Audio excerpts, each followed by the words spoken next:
एक बार गौतम बुद्ध वैशाली नगर में धन प्रचार के लिए जा रहे थे। जब वे नगरी के बीचों बीच से गुजर रहे थे तो उन्होंने देखा कि कुछ सैनिक तेजी से भागते हुए एक लड़की का पीछा कर रहे हैं। वह डरी हुई लड़की एक कुएं के पास जाके खड़ी हो गई। वे हाँफ रही थी और प्यासी भी थी। बुद्ध ने उस बालिका को अपने पास बुलाया और कहा कि वे उनके लिए कुएं से पानी निकाले, स्वयं भी पिए और उन्हें भी पिलाइए।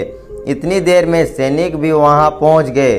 बुद्ध ने उन सैनिकों को हाथ के संकेत से रुकने को कहा। उनकी बात पर वह कन्या को झेपती हुई बोली, महाराज, मैं एक अछूत कन्या हूँ। मेरे कुएं से पानी निकालने पर जल दूषित हो जाएगा। बुद्ध ने उससे फिर कहा, पुत्री, बहुत जोर की प्यास लगी है, पहले तुम पानी पिलाओ।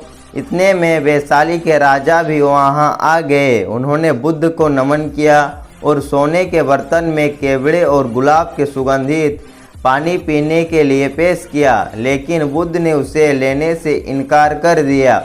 बुद्ध ने एक बार फिर बालिका से बात दोहराई। इस बार बालिका ने साहस बटोरकर कुएं से पानी निकालकर स्वयं भी पिया और गौतम बुद्ध को भी पिलाया। पानी पीने के बाद बुद्ध ने बालिका से भय का कारण पूछा।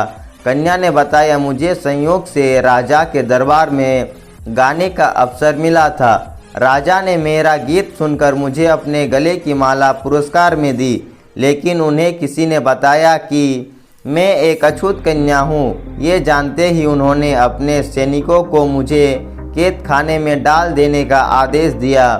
मैं किसी तरह उनसे बचकर यहाँ पहुँची थी कि आप मिल गए।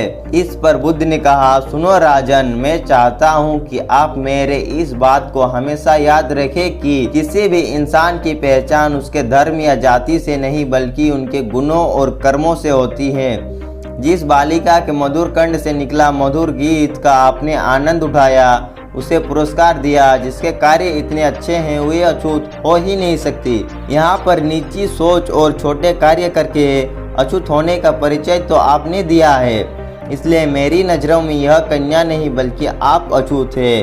वैशाली नरेश बुद्ध के सामने शर्मिंदा होने के अलावा और कर भी क्या सकते थे।